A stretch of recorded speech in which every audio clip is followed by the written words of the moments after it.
The James Zadroga 9/11 Health and Compensation Act was passed by Congress at the end of 2010. For those of you who don't remember, that was the 9/11 First Responders Bill.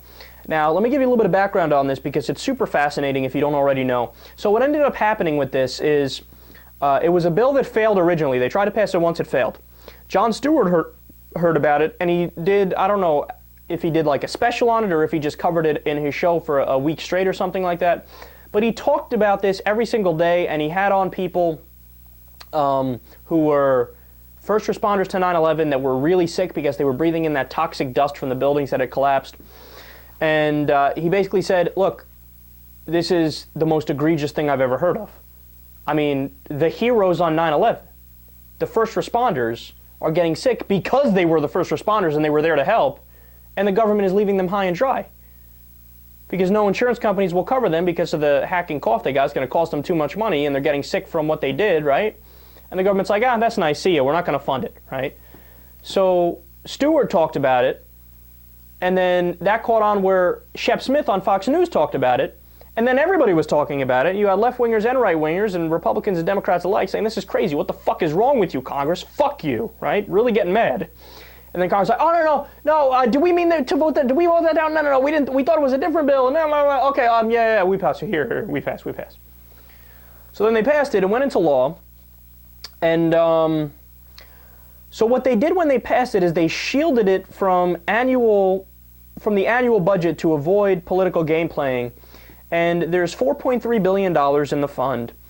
And the revenue for the Zadroga Act comes from two separate revenue streams. One is a visa fee, and another one is a tariff on foreign companies. And these are not affected by sequestration, which is a good thing.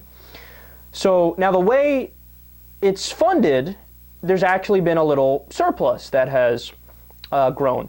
Now, it's kind of like Social Security and the trust fund in the sense that it's not part of the general budget, and it's self-sustaining, and it's doing better than what it's supposed to do. It has a surplus, right? So how much of that money is actually surplus in the sense that it's excess money is a different question because, the people are projected to get more sick, the responders who are there as they get older, and you need that money to help them, right?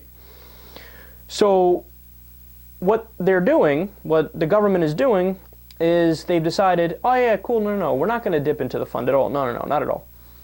But don't mind us as we'll dip into the surplus a little bit here, and we'll just take a little $27 million off the top and put that in the general budget as part of the sequester, because we're doing across-the-board cuts, and across-the-board cuts are across-the-board cuts. So they're cutting from the program. So the reason why I bring this to you guys' attention is that I wanted to demonstrate to you there is literally no bottom. If they can say, fuck it, cut from the 9/11 first responders. If they're willing to do that, they are willing to do anything to screw over the middle class and the poor. They simply don't care about you. They simply don't fight for you. They don't know you.